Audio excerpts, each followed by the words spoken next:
Governo Lihusi, vice-primeiro-ministro Mariano Sanami Sabino, hamoto com a embaixadora Portugal, discute assunto cooperação e a área hiranebe sai competência do Ministério Coordenador Assunto Social, Sociedade Civil no assunto educação.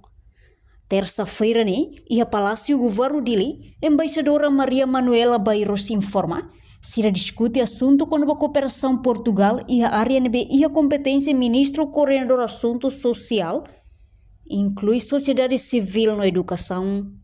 E a ocasião, embaixadora Manuela mostra a preocupação com a área educação, na consolidação liam português e a Timor, não é pronto a tua formação do formador liam português, rodeamento programa do Ministério do Desenvolvimento Rural, na habitação comunitária, Liu e a área rural. Nós viemos procurar o Sr. Vice-Primeiro-Ministro para passar em revista as matérias de cooperação de Portugal com Timor-Leste na área da sua competência, designadamente com ênfase no apoio à sociedade civil e na área da educação também.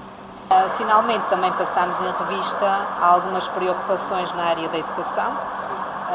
Continuamos a ter algumas preocupações porque a língua portuguesa precisa de ser consolidada, o ensino da língua portuguesa precisa de ser acarinhado, estimulado e tem havido recentemente algumas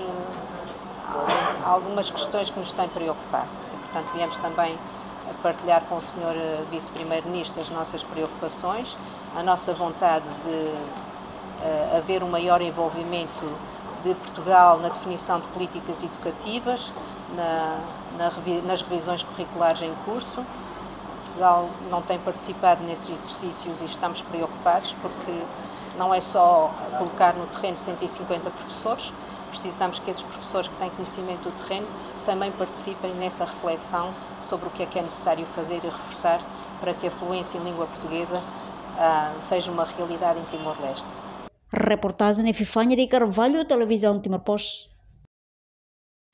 Janela Informação ba Emogoto. Atua tem informação atual dia Clio. Kita haluha. Haneham botão subscribe, like.